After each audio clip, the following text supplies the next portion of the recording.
Olá pessoal, bom dia, tudo bem? Estou aqui mais uma vez cumprindo a maratona de lives e estamos nesse momento aqui em Salvador, Bahia, e vamos ter uma oportunidade de bater um papo com a professora Luana Romani.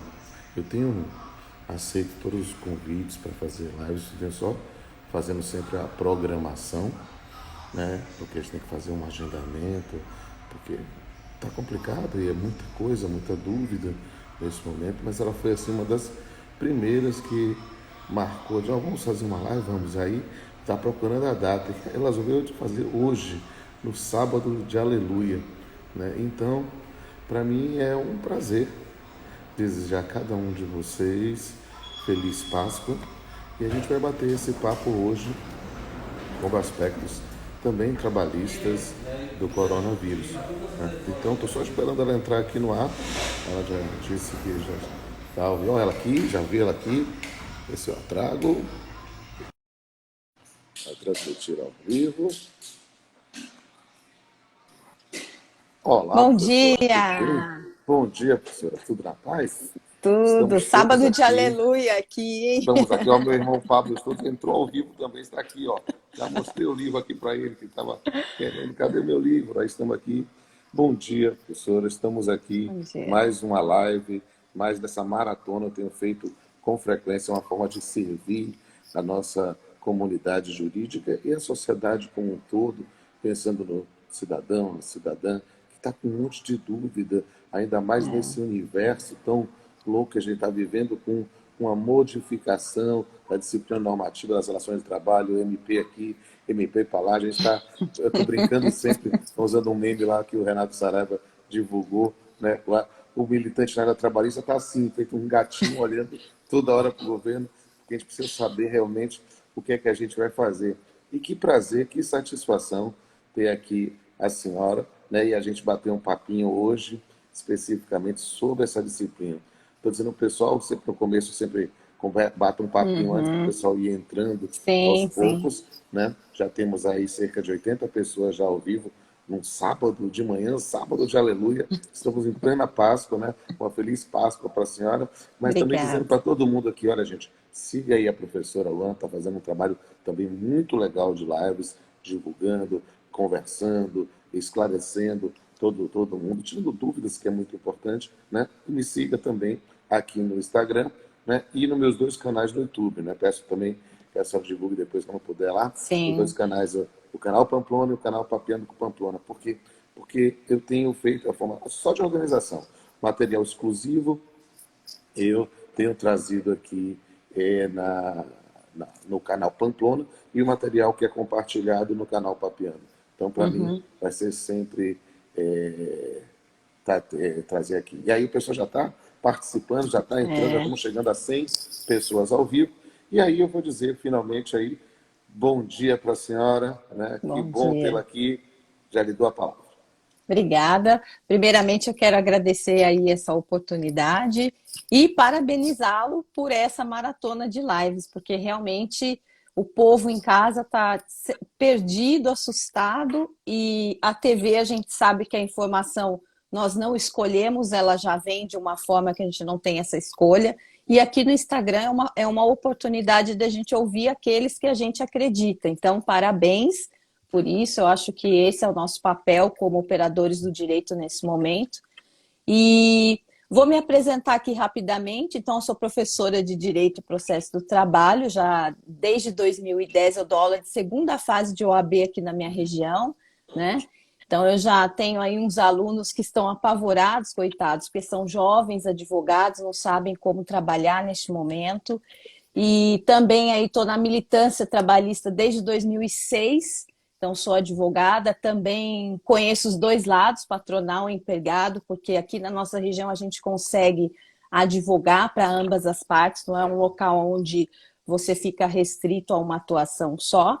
E também tenho feito esse trabalho de ajudar o pessoal nesse momento, porque como alguns diziam, né? O direito do trabalho daqui a pouco vai virar justiça federal, a justiça do trabalho vai ser engolida. E não é isso. A justiça do trabalho ela nunca deixou de existir. este é um momento que agora, mais uma vez, torna-se evidente para a sociedade a importância dessa área do direito, né? Porque sem a conscientização do trabalhador e também do empregador, eu acho que a gente perde, porque o trabalho ele está atrelado à dignidade, né? A pessoa que não tem uma fonte de renda lícita, honesta, ela não consegue dormir, ela não consegue pensar, Isso. ela não consegue exercer a sua dignidade e muito menos os seus princípios, que é isso que nós vamos falar aqui hoje também, né? E essa é uma questão muito importante que a senhora tem suscitado, né? E eu tenho dito algo equivalente em várias lives ou debates, aqueles debates com a Renato Saraiva, com a Vólia Bonfim, com a Rafaela Sionec, com o Otávio Calvé, que tem feito assim uma mesa virtual, Uhum. porque nós estamos vivendo um período muito interessante, né? Por quê? Porque, de fato, há algum tempo, na verdade, desde a reforma trabalhista, e a senhora, como professora em cursos preparatórios, pode dar esse testemunho, nós estamos vindo assim quase um fenômeno, quase uma evasão do interesse no Uhum. campo das relações de trabalho, as pessoas dizendo, olha, que o direito de trabalho está out, estava fora de moda, É. que agora era para estudar, e eu que sou um homem poliamorista, né, eu estudo tanto Uhum. trabalho quanto civil, e aí Uhum. nesse ponto as pessoas estão recebendo mais gente na paz de contratual, de civil, do que na pós de trabalho, ou um interesse maior nesse sentido. E eu estou dizendo, olha, chega a ser uma ironia fina, não é mesmo? Por quê? É. Porque, de fato, nós estamos, há muitos daqueles que falavam que a CLT não servia para nada, que era uma legislação fascista, não sei o quê, Obsoleta. obsoleta, tinha que ser advogado, agora estavam invocando a CLT, invocando o 486, do fato do Príncipe, invocando o Uhum. 502 e o 503 da Força Maior. Opa, isso aqui mostra, na verdade, e eu estou usando a expressão, as palavras têm poder, então eu estou usando a expressão, em vez de dizer, não estamos vendo um renascer do direito de trabalho, porque ele nunca morreu, né? É. Mas sim estamos vendo efetivamente uma revalorização, né? E É. eu tenho sempre meus estudos de pós-doutorado foram sempre entre direito e arte. E aí tem já um ouvinte aqui pedindo para eu lembrar uma frase que tenho usado com frequência, né? Porque nós estamos vendo e isso pode parecer um chavão, mas não é. Nós estamos vivendo um momento paradigmático, um momento de um novo exemplo, um novo modelo de relações que estão surgindo. Então, a frase básica sempre para começar é Lulu Santos e Nelson Mota, né? Nada do que foi será de novo do jeito que já foi um dia. Tudo passa, tudo sempre passará. Então, nós vamos ver que fase, fase ruim do direito do trabalho, ela já está passando, porque hoje, sem sombra de dúvida, é quase um império das lives jurídicas, né? A gente, É. por enquanto, já está concorrendo com as lives de Jorge Mateus e com as lives de Tony Marrone, porque, É. de fato, o ramo que está mais em destaque nesse momento é o direito do trabalho. E a frase que eu sirvo para o direito do trabalho serve para a É. crise do coronavírus. Pensar especificamente que nessa circunstância, esse é um momento muito complicado, que a gente não tem a resposta pronta para todos os problemas, mas a gente sabe que esse momento vai passar. A gente acredita, porque Sim. o direito verdadeiramente inalienável é o direito de ter esperança. É, Então, como gostei é, dessa frase. Eu vi outro dia no seu feed e falei, olha, interessante essa frase da esperança. Exato, é uma frase que eu conheço já há algum tempo, eu a repito com frequência, e de repente o pessoal botou lá, destacou lá na live que eu fiz lá com o Rafael Lara Martins, lá da ESA de Goiás, né, da Escola Superior de Advocacia, e eu realmente acredito, sabe? Eu, às vezes, repito algumas frases, talvez como mantras, porque, na verdade, é a reafirmação de uma missão, né? É. Eu repito com frequência e acho que já é o suficiente para essa parte introdutória das lives, para a gente já começar a falar sobre o assunto, mas eu sempre repito uma frase atribuída a Gandhi, né? Que quem não vive para servir, não serve para viver. E estamos aqui servindo o cidadão e a cidadã através das lives em pleno sábado de aleluia, 9 horas da manhã. E aqui já tem mais de 120 pessoas nesse momento. Depois eu mando para a senhora o print screen do número total. Mas vamos Sim, bater o nosso papo. vamos lá. Como é que a senhora quer fazer o nosso papo hoje? Quer que eu faça uma visão geral? Quer fazer? Quer já tirar Não, dúvidas? pode fazer e a gente vai dialogando aqui, essa é a ideia. Pode ficar à Beleza. vontade. Isso. Então, o que acontece? Pensando para aqueles que estão ingressando no mundo virtual mais recentemente, ou que eventualmente não participaram de nenhuma live ainda comigo. Eu sempre gosto de fazer um panorama sobre o sistema normativo trabalhista neste momento, porque isso dá para a gente entender a lógica e aí suscitar as dúvidas e as apreensões. Né? Na verdade, a primeira norma que surgiu, né, foi a Lei Geral do Coronavírus, a 13979, que não era uma norma trabalhista, mas que tinha previsão específica, tem previsão específica, que a ausência ao serviço em situação de isolamento ou quarentena não constituía falta injustificada. Uhum. Só essa primeira previsão já fez com que nós tivéssemos que explicar em aulas, em lives, em debates, os aspectos especificamente das diferenças de suspensão e interrupção. O Uhum. direito do trabalho RULS começou a partir desse momento.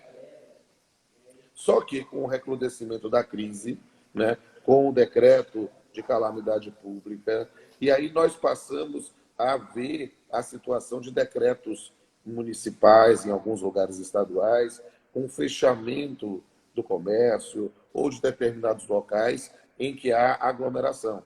E isso fez com que já tivesse uma reação naquilo que a gente sempre lembra da frase, né, da revolta dos fatos contra os códigos, né, em que, mesmo sem uma previsão legal específica prevista para essa situação, as pessoas já começaram a se virar, pensar em suspensão, pensar em até mesmo redução salarial, começaram a se valer das previsões da vetusta CLT, que todo mundo estava Uhum. falando mal, e de repente ela ganhou força. E aí o próprio governo sentiu que estava reticente, né, na ideia de dizer, não, é uma gripezinha, alguma coisa assim. Então, não, vamos tentar dar uma solução nesse ponto.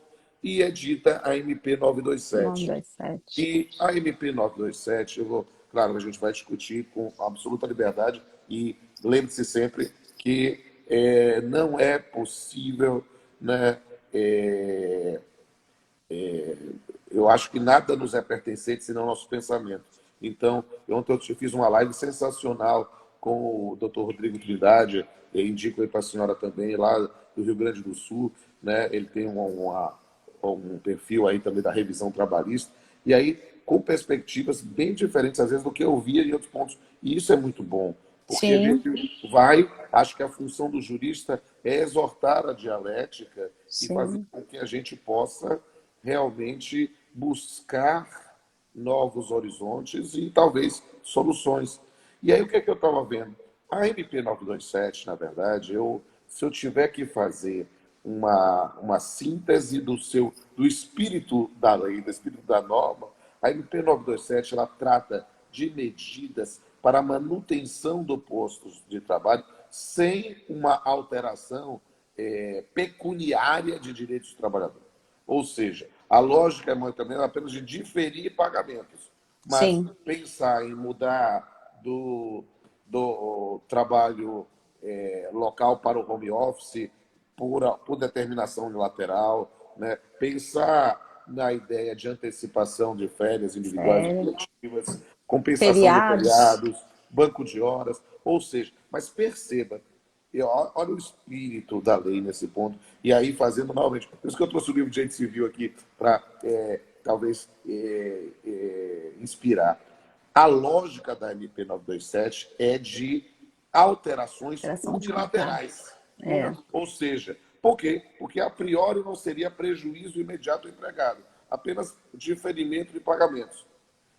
Mas ela veio com uma coisa complicadíssima, que foi a ideia da suspensão de 1 a 4 meses sem nenhum tipo de remuneração. Isso. E isso gerou uma grita tão grande natural que fez com que o próprio presidente da República, na sua na seu diário oficial pessoal, que é o Twitter, vou revogar e revogou com o MP 928.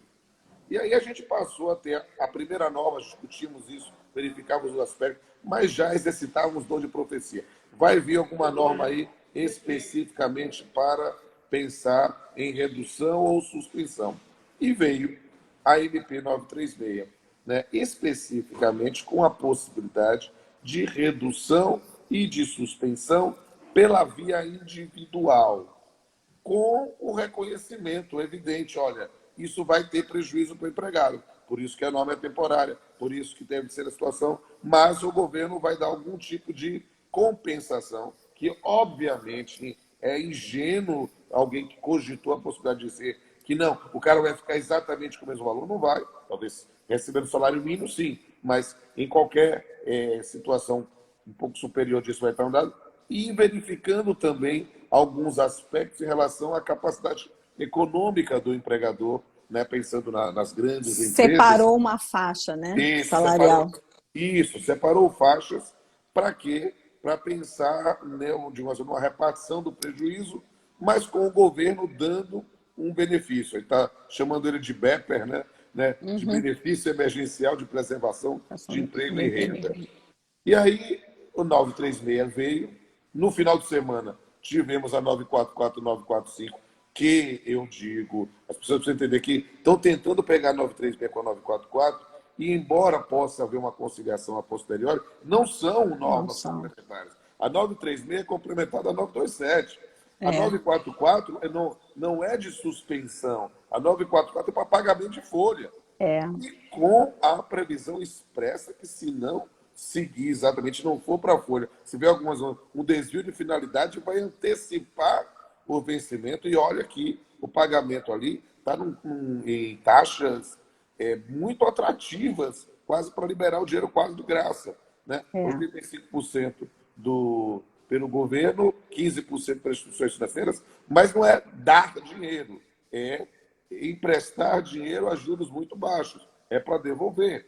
Na 945, aí no 945 tem um dar, mas não é um dar, é uma compensação tributária, pensando nos avulsos, nessa ideia da compensação pelas taxas portuárias, mas pensando efetivamente. Claro que tem muito mais elementos sobre isso. Depois a gente vai falar do 946, da extinção do fundo do PIS-PASEP, mas com a ideia, e as pessoas estão dizendo, acabou o abono do PIS? Não, peraí. Não, é esse momento. Não estão lendo direito a coisa, né? Não, é só aquele fundo lá de 71 a 88, especificamente para injetar dinheiro na economia, que é o que a gente precisa. Né? Isso é muito importante, porque a gente precisa explicar para as pessoas, porque nesse momento em que a gente não tem problema de acesso à informação, o nosso maior problema é da triagem da informação. Porque senão a gente repassa, né? A gente repassa no mundo de fake news e acaba sendo instrumento de desinformação. E aí, dentro desse panorama, veio a decisão liminar do ministro Ricardo Lewandowski, e aí que a gente, digamos assim, tivemos aí talvez um potencial esvaziamento da MP 936, aí a gente vai ter esse espaço para conversar. E o panorama, hoje, é mais ou menos esse. Eu tenho, claro, eu posso falar de vários aspectos de locações empresariais, a questão do projeto da Anastasia, mas dando corte na área trabalhista, que é a nossa zona de conforto, aqui eu e a senhora, nossa área comum, eu acho que esse é um panorama legal, pensando no pessoal que está nos ouvindo. O que muito bem. Quer falar sobre isso? Parabéns pelo resumo prático aí. Bom, então, quando saiu a 927, realmente ela trouxe uma elasticidade para que o empresariado pudesse olhar aquele cenário, isso é o meu ponto de vista, falar assim, bom, eu posso fazer isso, posso fazer aquilo, lanço mão disso, dou férias agora, um terço deixo para depois, enfim.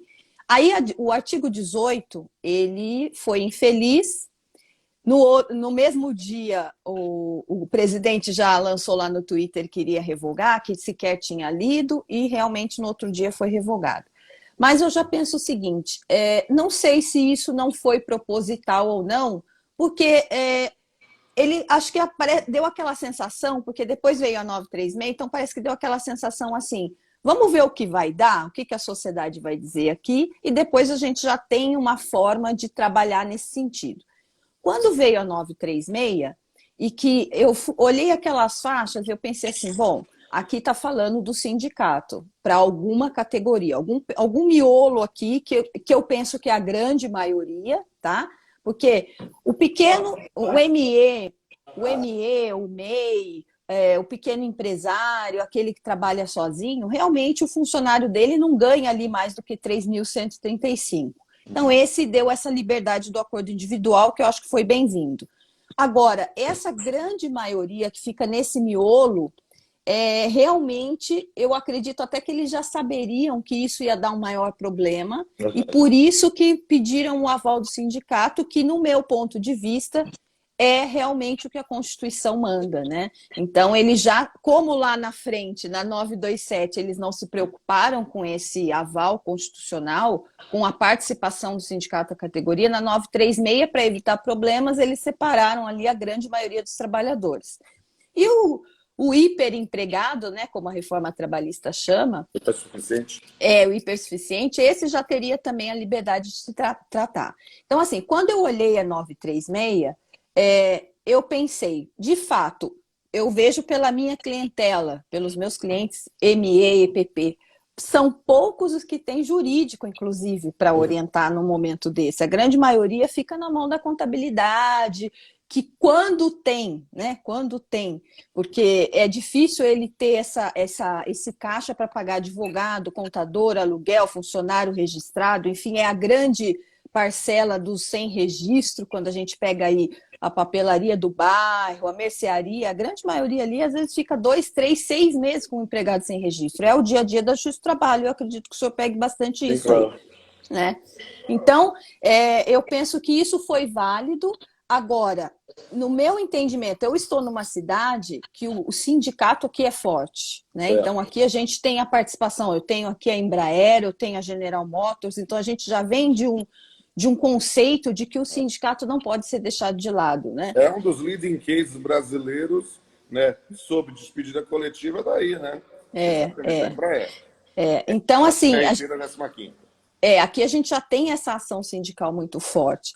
E aí eu penso o seguinte, o que veio trazer a 936? Ela veio reforçar e reconhecer que o empregado, ele não tem a mesma voz que o seu patrão. E é isso que é importante a gente sempre pensar. Esse é o norte para a advocacia. Porque os grandes GM, a Embraer, enfim, outras empresas, elas têm o seu jurídico, elas têm acesso ao sindicato, elas sabem conversar com o sindicato. Eu já fui RH de grande empresa, então eu sei que num grande problema você já tem o telefone do advogado do sindicato ali, você já chama para o diálogo, você não espera, né? Então, agora o pequeno é que seria o prejudicado se isso for exigido. Então, eu penso assim que a MP, ela pecou ao dizer somente faixa de salário e não esclarecer melhor qual era a intenção dela. E aí, por isso que criou todo esse frenesi. Então, agora o sindicato tem que ficar fora. A Constituição não tem força. E isso me assusta. Até eu fiz uma live e eu destaquei isso, porque até que ponto eu posso ficar excepcionando ou não a Constituição Federal? Aí um professor, a gente até debateu em aula, porque eu sou mestranda lá da UDF, eu estou fazendo mestrado em Direito do Trabalho lá. Ótimo. Em aula a gente debateu Quem sabe isso. Não seja na sua banca de avaliador externo. Nesse pois segundo agora, a gente está fazendo banca por online. Por Zoom, né? Por Hangout. Eu tenho muitos colegas lá que terminaram agora e apresentaram banca online e deu super certo, né? Então, assim, e aí uma das discussões foi essa, mas então vamos fazer aí aplicabilidade de ponderação e tudo mais. Sim, mas tem coisa que eu penso, como que nós vamos garantir a dignidade, o trabalho, que é um princípio constitucional, direito ao trabalho, e aí você põe o empregado em igualdade. Eu não consigo pensar nisso, porque realmente eu não vejo igualdade. Eu tenho recebido vários WhatsApps aqui de trabalhadores falando assim, doutora, eu estou de férias desde o dia 16 de março. Aí, quando foi dia 5 de abril, a patroa me mandou aqui um WhatsApp e falou assim: olha, é o seguinte, eu não vou ter dinheiro para pagar e vou mandar todo mundo embora e depois a gente vê na justiça. É isso que está acontecendo. Então, assim, a realidade ela é muito mais dura e fria aqui fora, né? Então, quando a gente vê, mas e aí? Vai ter que ir para a Justiça do Trabalho, vamos ter que levar essa decisão para o juiz dar. Agora, veja, quando um juiz pegar uma ação nesse período, eu penso que realmente aqui o olhar ele vai ser diferenciado. Por isso que eu digo, vamos cumprir a Constituição, em qualquer faixa salarial, essa sempre foi a minha orientação para empresários.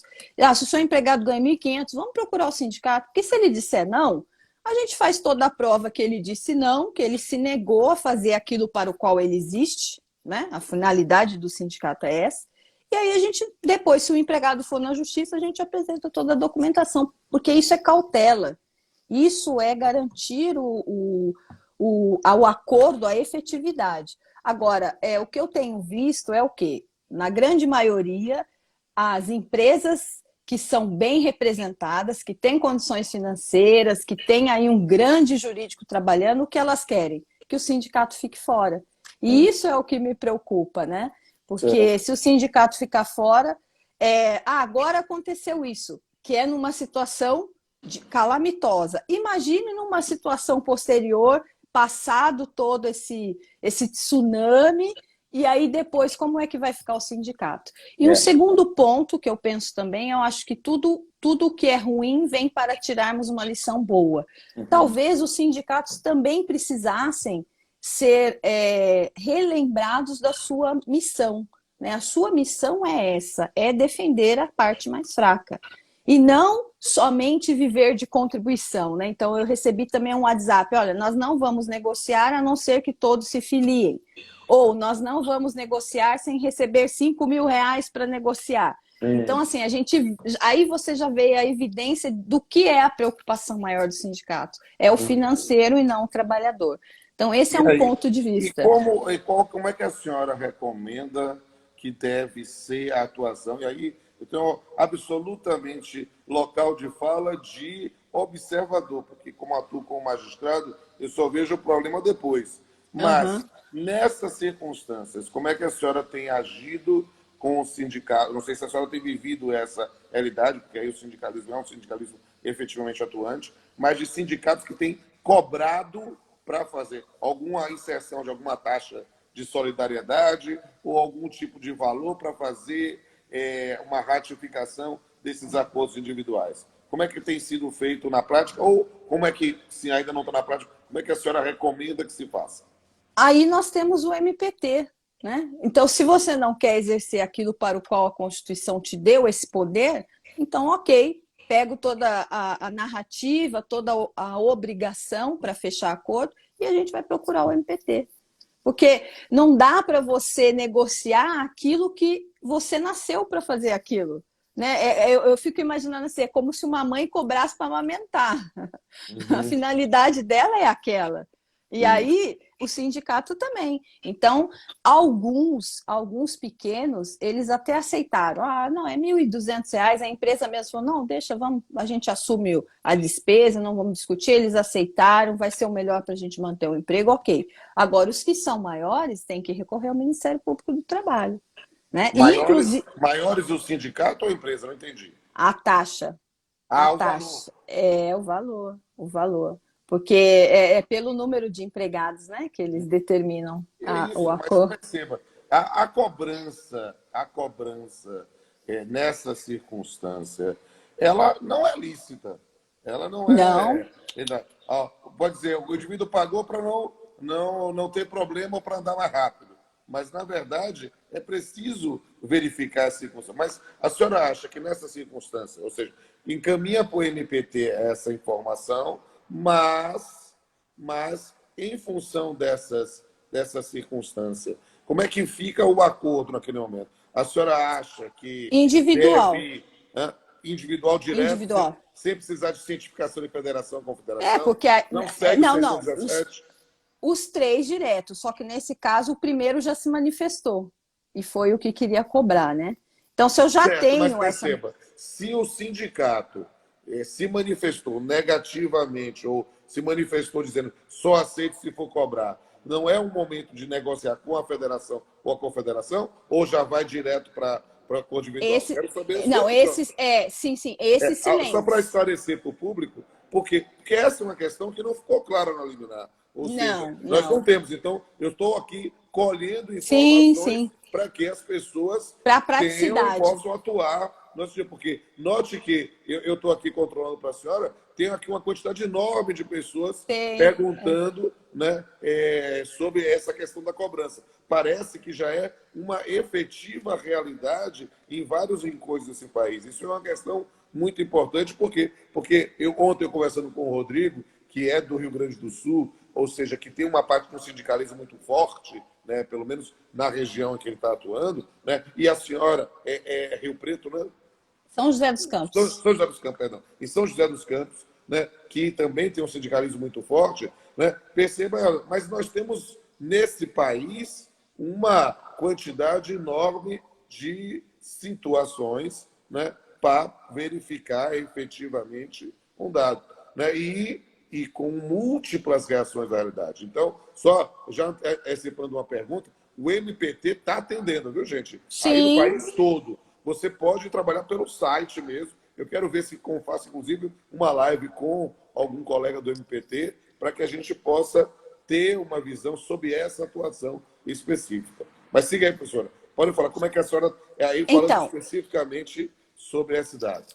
aí a confederação e a federação silentes receberam a notificação por AR e não se manifesta. Então, é nesse sentido que aí faz o acordo individual. Agora, obviamente, se um dos entes acima do sindicato da cidade se manifestar, aí você pode tentar propor esse acordo. O que acontece, professor, é que é o seguinte: sindicato, eu estou nessa área desde 93, eu comecei em departamento pessoal de contabilidade. Desde que eu me entendo por gente desse meio fazendo folha, sindicato sempre cobrou para tudo, viu? Isso não é agora. Então, assim, a lei sempre disse, não tem que cobrar, mas você ia lá homologar, tinha que pagar.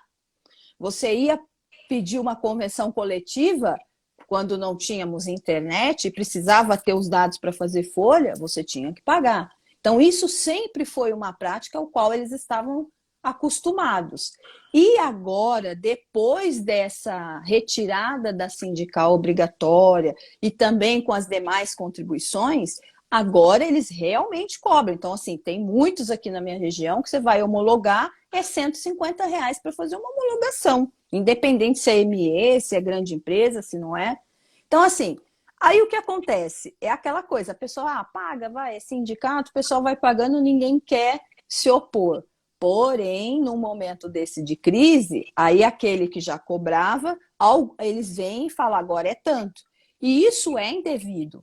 Mas isso não vai impedir a feitura do acordo individual. Então, nós temos a advocacia, ela tem que orientar nesse sentido. Olha, vamos fazer o que a Constituição manda. A gente notifica os 3, e aí ficou aquela discussão de 8 dias, depois o MP reduziu para 4 dias, né, na metade. A decisão do ministro não disse nada em relação a isso, se era o prazo do 617 ou da MP. Enfim, aí tem uma discussão que eu até vi ontem que a AGU já opôs embargos de declaração em face à medida provisória 936, a decisão. Então, ele já opôs a embargos. Em relação a isso também. Está pautado para o dia 16, vai ser em pauta virtual. Isso. Então, eu vi ontem a peça dos embargos, né? Eu recebi aqui de um aluno, e aí eu falei, olha que interessante, né? Então, esse é um caminho que a gente já tinha e que se o sindicato não fizer a sua parte, nem a federação e a confederação, aí sim eu posso dizer que a gente está tranquilo. Entendimento aí, uma pergunta muito comum aqui para o pessoal, como é que tem sido o entendimento aí em relação a trabalhadores domésticos, em que você tem procurado o sindicato das empregadas domésticas? Como é que estão nessa situação? Aqui nós não temos. Aqui nós não temos o sindicato. Aí está fazendo um acordo individual, porque a federação é em São Paulo, manda-se carta e ela não responde nada. Certo, mas então, aí olha, ficamos numa situação do jogo, mas faz-se o acordo e notifica não tem sindicato, a federação, fica quase no, digamos assim, no jogo, né? É, Porque pelo silêncio não tem isso. Então não tenho ainda uma experiência nesse ponto. Isso aqui é interessante, porque note como esse é um problema que realmente parece sério, porque as pessoas, a quantidade de perguntas que eu estou vendo perguntas. aqui, e a gente já está com 35 minutos de live, então tem que ter já um encaminhamento para o final, senão a gente cai, né? Para dizer, olha, gente, parece-nos que aí há duas premissas. A primeira, especificamente, né, que deixa eu rapidinho aqui.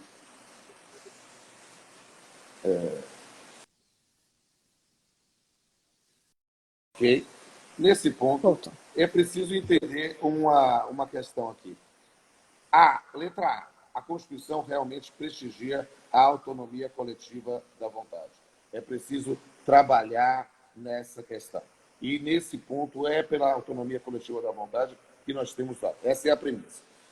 A MP 936, abstraindo-se a discussão sobre constitucionalidade ou não, trouxe uma alternativa pela via individual, que pela decisão do Lewandowski voltou, deu um passo atrás, assim, não, é preciso que haja a expressão que ele utilizou, que o sindicato vá anuir, avaliar, ou assumir a negociação. Né? Com validação, né? É, Com validação. é a convalidação. E essa ideia É. de convalidar tecnicamente, eu penso sempre como professor também de direito civil, convalidar é uma expressão que é técnica. E convalidar, na verdade, é requisito de formalidade. Não é em relação ao sujeito, mas de forma. Ou seja, Sim. é chancela. É simplesmente a ideia, ó, concordo, sem problema. Ao contrário de tomar à frente a negociação. Porque tomar à frente a negociação já é exortar para realizar um acordo coletivo. Então, Uhum. essa é uma questão que é interessante, que poderia, talvez, ser melhor disciplinada pela decisão do Supremo Tribunal Federal, que eu tenho a impressão, professora, que a liminar não vai ser mantida na sua integralidade nessa sessão. Eu acho que pelo menos algum tipo de esclarecimento ela vai ter, né? Ou talvez até cair, porque há realmente muita resistência hoje do ponto de vista fático. Eu acho que talvez tenhamos aí um novo universo. Eu vou também respondendo aqui ao pessoal, porque está Sim. perguntando aqui muito, dizendo, olha, gente, ó, a live vai ficar salva. Ela aqui vai ficar salva no meu perfil, às 24 horas que o Instagram permite, mas a gente já vai fazer, a doutora Larissa Leite está aí participando também, ela vai fazer o download, e aí eu já vou mandar encaminhar, estará no canal Pamplona, que é onde eu boto os conteúdos específicos. Vou ter o prazer de ter a doutora Luana lá também no meu canal. Né? Mas se inscreva lá no meu canal, o canal Pamplona, se inscreva no canal Papeando com Pamplona, que eu estou com as lives feitas em perfis alheios, tem muita coisa legal lá. E siga a doutora Luana Romani aqui também no Instagram, além de me seguir, porque é uma forma da gente ver material sério que está sendo divulgado. E aí? Eu Doutora, vou preciso perguntar. responder uma pergunta aqui de um Responda se a colega senhora que quiser. ele falou aqui se eu sou filiada a algum partido. O meu partido é o Direito do Trabalho, viu? É por ele que eu tenho brigado nesses 14 anos de advocacia. Eu não sou filiada a nenhum partido político, não. Pelo contrário, eu acho que esse momento fica evidente o que a gente tem que observar, qual é a vontade dessa nossa união nesse momento, né? Porque a gente que é advogado, a gente pega o problema assim de cara, você sabe o que o trabalhador sofre. Então, por exemplo, terceirização. N situações aqui na minha região que o empregado trabalha aí para poder público, é demitido e não recebe. Por quê? Aí depois vem o poder público e fala, eu não tenho responsabilidade, a empresa já quebrou, e aí ele fica sem receber verba rescisória. Então, assim, eu estou brigando, e principalmente nesse momento, eu digo assim, meu partido é o direito do trabalho e a Constituição, porque eu penso que se nós não observarmos a Constituição neste momento de crise, que no meu entendimento também é para isso que ela foi criada, para ela ser um farol para iluminar o nosso barquinho no meio da tempestade, se nós não seguirmos a Constituição neste momento, o futuro pode custar caro para a gente, para os nossos filhos, para os nossos netos, né? Porque a gente sabe como que é um mundo sem Constituição, né? E digamos o seguinte, nós estamos vivendo, doutora, um período tão complicado na história desse país, né, em que há uma dicotomia, uma divisão, um discurso de ódio, em que as pessoas precisam identificar no outro, ou ele é mortadela, ou ele é coxinha, é uma coisa assim que acaba se tornando um Bavi, né, aqui, ou um Fla-Flu, ou algum outro tipo de jogo de Um Corinthians futebol, e né? Palmeiras aqui Um na minha Corinthians e região. Palmeiras, no estado de São Paulo, né? Ó, aqui, eu tenho que mandar um abraço para a torcida do Bahia, eu sou tricolor para fazer, mas tenho que respeitar a torcida do vice também. Então, é importante dizer esse dado. O que é importante mencionar? As pessoas fazem isso, mas no futebol, vale. No futebol é só paixão. Aqui não, nós estamos trabalhando efetivamente com o futuro do país. Então, concorde-se ou discorde-se do atual presidente, do atual governador, do atual prefeito, nós temos que pensar em soluções. Não, eu sempre digo, eu falo, pessoal, eu estava me acompanhando meus bordões. Eu não quero ser coxinha, não quero ser mortadela. E eu não quero é ser pamonha, porque a gente tem que estudar. Então, eu gostei muito dessa sua frase, acho que eu vou incorporar. O meu partido é o direito do trabalho. Eu diria mais, o meu partido é uma disciplina ética das relações de trabalho. Eu quero uma pergunta que estão fazendo aqui, antes que a gente caia, né? Eu achei bem interessante aqui, e eu queria saber o que, é que a senhora acha, que aqui realmente não tem como dizer uma resposta padrão, fica absolutamente, né, tranquilo, né? Mas eu queria saber o seu entendimento sobre os acordos individuais celebrados antes da decisão do Lewandowski. Qual é o efeito? Ato jurídico perfeito? Ainda era expectativa de direito? O que é que a senhora acha em relação a essa situação? Eu acho que, no meu entendimento, eu penso que tem que ser comunicado e tem que obedecer à convalidação. E, É. diante da negativa injusta, a validade é total. Porque, assim, esse é que é o ponto-chave. Ele não disse que não dá para fazer o acordo direto com o empregado. Ele só está falando o seguinte, olha, vamos observar a Constituição no que diz respeito ao sindicato. Agora, se o sindicato se mostra abusivo no seu direito, é aquilo que vai prevalecer que já foi feito. É esse o meu entendimento. Em nenhum momento eu penso que o sindicato deve ser afastado, porque senão a gente generaliza. Aí o pessoal fala assim, professora, mas tem sindicato que não presta, tem sindicato que é isso. Não importa, ele não é um sindicato, a Constituição não dá a vez para que ele venha equacionar a balança. Ok, se ele não está fazendo o papel dele, um juiz do trabalho, se você fizer aí uma documentação muito bem feita, guardar, printar as respostas, os áudios, gravar e tal, quando chegar numa ação judicial, o juiz ele está vivendo esse momento. Então ele vai analisar e vai falar, poxa, de fato essa recusa é ilegítima. E está validando aquele acordo. O grande problema, e ainda eu falei isso ontem, é que o empresariado, o que ele fala para a gente? Eu quero pagar uma vez só. Então, se eu pagar e tiver o risco de ter que comparecer à audiência, então eu não vou fazer, vou esperar. Essa é Mas a aí ideia, é isso que a a gente dica escuta. não há como blindar sob a Não tem possibilidade da como, discussão judicial. É não essa tem como. maturidade que às vezes precisa ser levado aos clientes, né? Eu não tenho cliente porque eu sou juiz, então meu cliente é a sociedade. Mas nesse ponto eu preciso explicar a jurisdicionados, a empregados e empregadores que não há como blindar para dizer que nesse ponto não tem como não ter uma ação. Agora, você tem que se É o direito de municiar ação, o né? É o direito de suficiente ação. para se defender no caso de haver uma ação. É isso que eu sempre digo. Então, Isso. é por isso que a ideia o princípio eu não tenho direito de ação, independente se o sindicato participou ou não, de repente até participou e eu não concordo. Exato. É esse que é o problema. Aí o advogado vai filtrar se aquilo tem uma chance ou não, porque eu sempre falo que agora a advocacia trabalhista ela se tornou um filtro ainda mais exigente, né? Porque nós temos honorários de sucumbência, nós temos litigância de má-fé. Então, nessa época de pandemia, quais são os princípios em aberto? Bom, eu tenho direito de ação, mas cabe ou não cabe? O que aconteceu? Aí é o advogado que vai fazer esse papel inicial para ele saber se ele vai levar aquilo ao judiciário ou não. Né? Então, eu acho que nós não temos só que focar na decisão do ministro, nós temos que focar na praticidade do dia a dia, aquilo que já ocorre aqui, independente dele falar ou não, essas questões já iriam chegar na Justiça do Trabalho. E aí o advogado exerce um papel aí muito maior, porque é ele que vai ser o filtro inicial de tudo isso. Né? É o velho bordão, o advogado é o primeiro juiz da causa. É aquele que Exato. vai efetivamente entrar numa perspectiva maior. Mas, professora Luana, estamos em 45 minutos aqui. Passa rapidinho. Né? Passa muito rápido, mas eu quero dizer, eu não tinha a oportunidade de conhecê-la pessoalmente, mas foi um prazer muito grande. Espero que quando o inverno chegar, né?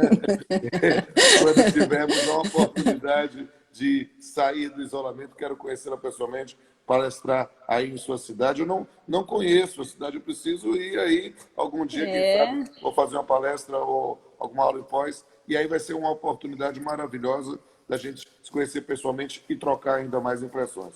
Quero dizer a todo mundo que participou aqui ao vivo que siga aí a doutora Luana Romani no Instagram, me siga aí, Pamplona Filho. Esse vídeo vai ficar gravado aqui no Instagram, né? Você vai ver às 24 horas e também depois vai fazer o download lá no canal Pamplona. Siga lá, o canal Pamplona e o canal Papinha Pamplona. Quero ver se eu consigo já chegar a um bom número de seguidores já na Semana Santa. Quero ter essa oportunidade de estar servindo vocês. São canais que não estão monetizados, então para mim é simplesmente pela ideia de servir. Eu quero poder ser um instrumento para servir a cidadania. E por isso que eu estou fazendo essa maratona, já ficando com as olheiras aí de tanto dormir tão pouco, mas estou à disposição. Hoje vou ter, inclusive, um congresso online, vocês podem ver lá no Instagram, com vários outros juízes do país todo, especificamente debatendo aspectos jurídicos do coronavírus, e temos várias outras oportunidades. Eu já vi também no Instagram da professora Luana que ela vai fazer várias outras lives, então também participe, será um prazer. Então, professora Luana, dou-lhe a palavra agora para suas considerações finais. Sim.